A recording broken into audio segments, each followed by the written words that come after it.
can continue education while being treated. Emphasis on student.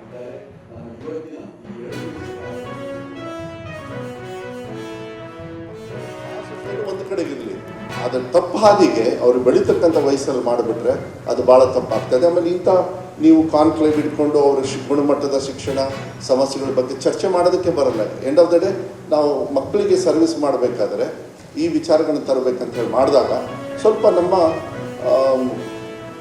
ಇದು ಕುಸಿತ ಆಯಿತು, ಏನು ಸಂಪೂರ್ಣವಾಗಿ ರಿಸಲ್ಟ್ ಕುಸಿತ ಆಯಿತು. ಆ ಸಂದರ್ಭದಲ್ಲಿ 3 ಎಕ್ಸಾಮ್ ಪಾಲಿಸಿ ಮಾಡಿದ್ವಿ.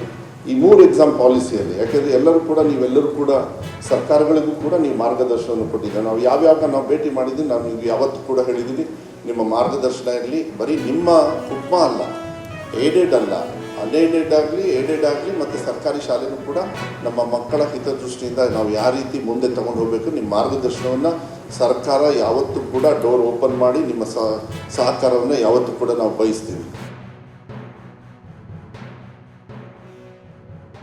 ಕೂಡ ಈ ಎಜುಕೇಷನ್ ಕೊಡಬೇಕಾಗಿದೆ. ಸೋಷಿಯಲ್ ಮೀಡಿಯಾನ ಎಷ್ಟು ಮಟ್ಟಿಗೆ ಬಳಸಬೇಕು, ನಮ್ಮ ಎಜುಕೇಷನಿಗೆ ಯಾವ ರೀತಿ ಬಳಸಬೇಕು, ಎಂಟರ್ಟೈನ್ಮೆಂಟಿಗೆ ಯಾವ ರೀತಿ ಬಳಸಬೇಕು, ಇದನ್ನು ಕೂಡ ನಮ್ಮ ಎಜುಕೇಷನ್ ಕರಿಕ್ಯುಲಮ್ನಲ್ಲಿ ನಾವು ತರಬೇಕಾಗಿದೆ.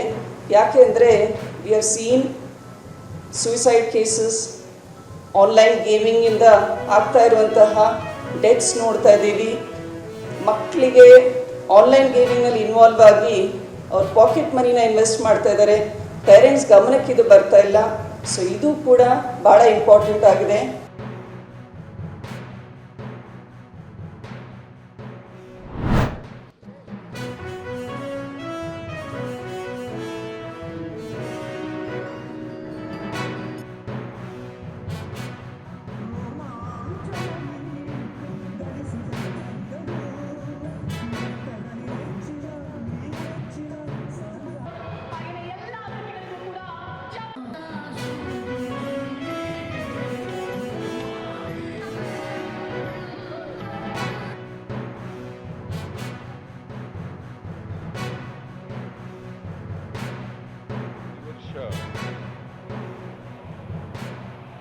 ಈ ಗಗನಚುಕ್ಕಿ ಜಲಪಾತೋತ್ಸವವನ್ನು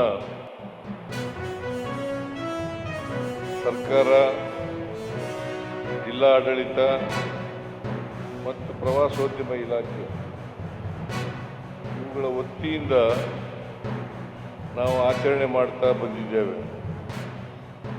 ಇದರ ಉದ್ದೇಶ ಪ್ರಕೃತಿ ಸೌಂದರ್ಯವನ್ನು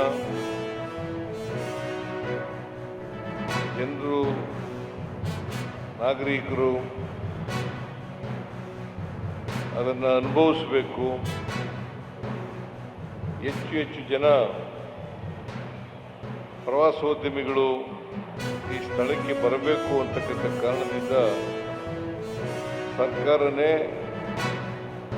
ಈ ಜಲಪಾತೋತ್ಸವವನ್ನು ಆಚರಣೆ ಮಾಡ್ತಾ ಬಂದಿದೆ. ಕರ್ನಾಟಕದಲ್ಲಿ ಅನೇಕ ನದಿಗಳಿದ್ದಾವೆ. ಕಾವೇರಿ ಇದೆ, ಕೃಷ್ಣ ಇದೆ, ತುಂಗಭದ್ರಾ ಇದೆ, ಮತ್ತು ಯೋಗ ಜಲಪಾತ ಇದೆ, ಶರಾವತಿ ನದಿ ಇದೆ. ಇವೆಲ್ಲವೂ ಕೂಡ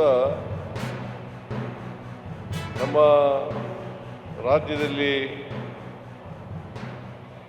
ಆರ್ಥಿಕವಾಗಿ ವೃದ್ಧಿಯಾಗಲಿಕ್ಕೆ ಬಹಳಷ್ಟು ಸಹಕಾರಿಗಳಾಗಿದ್ದಾವೆ ಅಂತಕ್ಕಂಥ ಮಾತುಗಳನ್ನು ಹೇಳಲಿಕ್ಕೆ ಬಯಸ್ತಾ ಇದ್ದೇನೆ.